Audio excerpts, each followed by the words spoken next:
I like to subscribe to all that. You already know what time it is. It's Netflix time. This movie's called The House. Hour and a half long. Spoiler alert. Let's just get it. So we got this little girl named Mabel. We have a father, Raymond, a mother, Penny, and Mabel's baby sister, Isabella. So these group of people come by with Eleanor. They're all uptight and snobby and whatnot. Then they start disrespecting Raymond's father. And they said his father is weak. And they look at Raymond. They're like, well, we thought you had some potential, but you want to live in mediocrity and whatnot. Later on, the fire's burning. You get this ominous feel with Raymond. Now I have to say, it feels like 1960s animation. What it feels like is sock puppets moving around digitized and whatnot. Trust me, it was something that was used a long time ago. I'm surprised it's welcome back. It's a nice surprise, but still. Well, anyway, later on that night, Raymond goes outside to take a piss. And he sees his old cottage just chilling in the forest. Raymond goes in and talks to the person, and we don't even know what they're talking about. Next thing you know, he comes back at the house and tells Penny he's hungry. He keeps saying everything's changed, a miracle's about to happen. So what did this person exactly tell Raymond? Well, whatever happened, he fell asleep at the table all morning. So we got this guy coming to the door by the name of Thomas. He's there on behalf of this employer by the name of Von Shimmerboot or something like that. So he tells him he's offering to gift them a house, but they need to get out of this house. So right at the back, it sounds like some bullshit, too good to be true, right? But here's the catch. His employer has already bought the land around them, and they need them to move into a brand new house so they can expand. But they don't even have time to think about it. They gotta get the house today. So they sign the deed and get it. So they get to the new house. I don't know why Thomas was creeping around the corner of this shit, but anyway. And it's a very nice and luxurious house. But as they're going through the halls, Mabel's looking through the room like, what the fuck is this? Some guy holding a saw and shit. Is he doing construction? What's the deal? Afterwards, they just continue on with the house. Penny's enamored with the sewing machine. Then later on, they have dinner. But who the hell fixed the food? Well, apparently got cooks in there, but we don't ever see the cooks. Then all the lights come on out of nowhere, and Raymond and Penny are hypnotized by the lights. They're just non-stop staring at it. They're so enamored with the lights that Mabel has to take Isabella to bed herself. So as they're going to their room, Mabel looks outside the window, and she can see her old house through the window, so apparently they didn't travel that far. So after they went to bed, Penny got the sewing, and Raymond was trying to light the fireplace. But for some reason, the fire kept going out on them. Next thing we know is morning, she keeps hearing clanging on the walls. Mabel goes outside to look at the window. And what the fuck? What happened to the view of the house? It's another add-on with some construction guy just standing there. So she gets Isabella to try to go downstairs. We see Thomas down there just holding his head. But if you notice, where the fuck are the steps?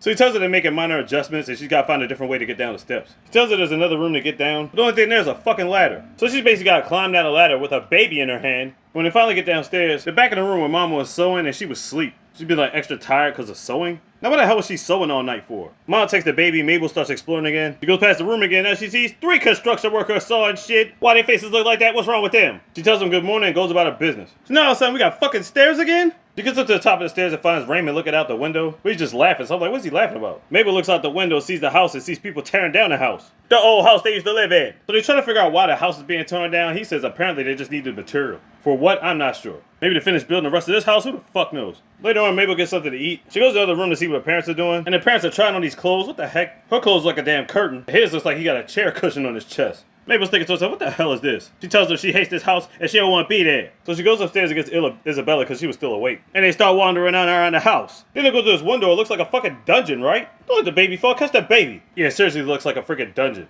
Then she lets the baby crawl down by herself. Like, really?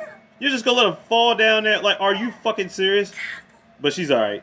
Your goofy ass will never be a parent. Then they ready to go open another door. It turns out the basement is basically a remade version of their old house. Mabel finds her old books in there and her doll house. And she goes down there and reads Isabella a bedtime story. Meanwhile, the parents are sitting back at the table with their goofy ass outfits on. They're sitting down eating. Are they not even thinking about their kids at this point? They're outside of the house. The kids wake up, they hungry. So as they go back upstairs, they're being watched by Thomas. What the heck is he doing down there? Who's this thing that popped up behind her? What is that? As the kids are going back upstairs, they don't recognize this part of the room. Meanwhile, Penny fell asleep sewing again, and Raymond's just zoned the fuck out trying to light this fire. So Thomas brings in some of his old possessions so he can start the fire. Now before Raymond was against it, but now he just doesn't even give a fuck no more. He loves this house so much. Just look at that face, yo. What the fuck is going on with Raymond, yo? Then we get a glimpse of the house again. What the hell is that? Is that a face popping up on the house? So while the kids are still going through this maze of a house, they come across this hole, and they see their dad dragging something. They're calling out to him, but he's not even hearing them. And he's dragging all this stuff down the hall. Then they run into Thomas trying to find stairs, and Thomas is like, there aren't any stairs. He was over there crying, drinking a bunch of bottles. Then he comes out and says he's not even a realtor, he's an actor. And he had to sell them on getting this house. Well, they ain't really pay for the house, but still, you know what I'm talking about.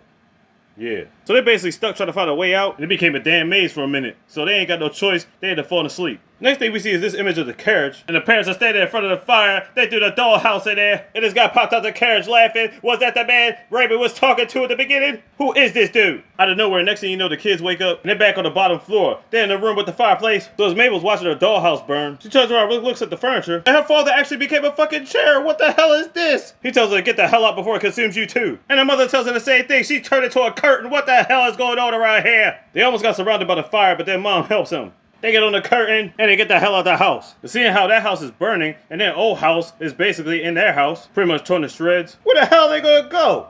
Then all of a sudden another story pops up in their house. Apparently this one's in the future because they got computers. So they got this rat that's a contractor. They never tell us his name. So he talks to his girl named Alice, talking to some guy that's supposed to help him named Derek. Then he talks to this lady named Sarah who's supposed to be like a bank advisor. So yeah, he's a contractor on this house. He's got to fix it up and get it popping. And he's literally doing this by himself. He's got a goldfish in a tank too. So because he's fixing up the house, he doesn't want to use it, so he sleeps in the basement. So he fixes up everything. House looking pretty G'd up. But he keeps seeing bugs in the house. So he's sprinkling all this rodent kill shit. He try to get the bugs out the house. He even goes to suck them up with a damn vacuum cleaner. He laced a lot of them niggas. He's so tired he just fell asleep over there. Then he cleaned up, was getting himself ready for bed. But he ain't cleaned up enough because there's a bunch of bugs still in the damn walls. So apparently he had people send food to the house, some dining cuisine and wine and whatnot. Because he's basically having an open house to see if anybody's gonna buy it. But it turns out he ended up getting cheese doodles, instant ramen, and energy drinks. So of course he's pissed off, but he's gonna make the best of this open house. Other rats come in, walking their dirty feet all over shit. You got this little one right here, throwing an ice cream in a fish tank. Somebody need to whip her candy ass. So it's not really going all that well for him, especially when his rotisserie oven fucks up. That was pretty much his biggest sales pitch.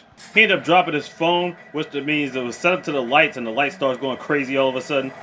So pretty much when nobody else is interested, these two people are. They really want to get the house. They check out the upstairs, see if they like it. What the hell is this? The bugs are back on the kitchen table. So basically after a long hard day of work, disaster and all that, he finds out his two guests are about to sleep there. But he's not tripping that much because he thinks they're about to buy the house. They end up sleeping there, eating his food, taking baths and shit. The nigga's to a point, he's not even sure if they even gonna buy the house. He just thinks they're freeloading at this point. He goes downstairs, talks to his girl Alice, and he ends up spazzing out. Next thing you know, he's laying on the ground. And when he wakes up, he sees all these damn bugs. Then these niggas break into a musical. It's like, really? So at this point, he's fed up. He knows they ain't trying to buy the house. He's basically trying to get him out. They ain't trying to leave, so he's about to call the police. The police get there quick as hell, but they're not here for that. They're here about a dentist named Yusef. Now, who the heck is this dentist? Well, apparently his girlfriend Alice is not that. He doesn't have a girlfriend. The person he's been calling is his damn dentist. And he tells him to stop calling or he's going to get a restraining order. So after the police leave, these motherfuckers come downstairs and invite their whole family to the damn house. He's like, nigga, you ain't even buy the house. So the stuff he used to get rid of the bugs, he's going to get rid of them with. But he's so messed up when he tries to pull it, he ends up splashing in his own face. Next thing you know, he's in the hospital, and the couple take him back to his home. Next thing you know, he gets back home, and everybody else is there, and they all tearing up shit. And then he starts tearing up shit. His humanity is gone, now he's officially a real rat. Then all of a sudden, we get this other scene. Apparently, this is like the third story. So it's like this big flood, everything's underwater, except for this one particular studio apartment.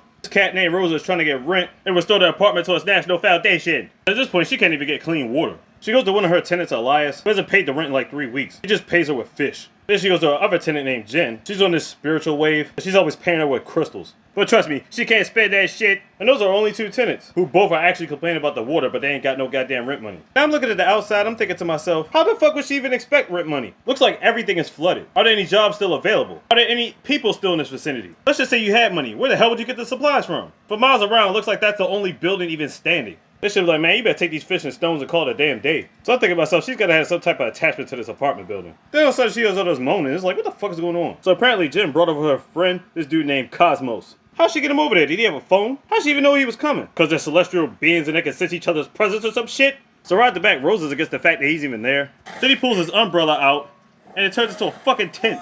So Rosa's like, give me one reason why I should fuck with this nigga. So apparently he brought tools. So see, she's trying to fix up the building. It's like, okay, now we're getting somewhere. They advise a plan to get stuff running. Later on, everybody gets together doing that cosmos stuff, spiritual essence and whatnot. Next morning, she's waking up. She hears all this banging. She goes outside and sees a fucking boat being made. So she's thinking to herself, how they got equipment to make a boat? She goes upstairs and sees the floorboards have been pulled out. A lot of them. Obviously, she's pissed off, but Cosmos already came on with a boat. So she's thinking to herself, who the fuck is the boat for? Turns out the boat is actually for Elias. He's been wanting to leave, but he didn't want to leave Rosa by herself. He actually wants Rosa to come too, but Rosa's too attached to the building, she ain't going nowhere. Apparently throughout that, she finally got some clean water running. She fixed up some rooms and took a nap. When she woke up, she found out Elias was gone. Then when she's going back in the hotel, she bumps into this thing. It's like some type of contraption that tacked onto the sign. Cosmo tells her whenever you're ready, just pull the lever. When she tells her to take it down, she goes back in the house. When she goes back to the office, she finds this goodbye letter from Elias. It has some drawings in it, and the last thing of fish for the rent. Next thing we know, Cosmos is letting some type of mist in. The heck is going on with this man? Rosa starts acid tripping. She sees herself sitting on the couch, all by herself, all lonely. Next thing you know, she wakes up, everybody's gone. The water level starts rising, and she don't know what to do at this point. So she takes Cosmo's advice. She finally pulls the lever. Everything's shaking. She runs back into the apartment. She goes up to the top. There's a sail attached to it and a wheel. The foundation breaks apart, and then we find out that Cosmos did work on the house. It's just the fact that he turned the house into a boat. That way she can go somewhere, and she don't gotta leave her house. And everybody else is sailing with her too. The end.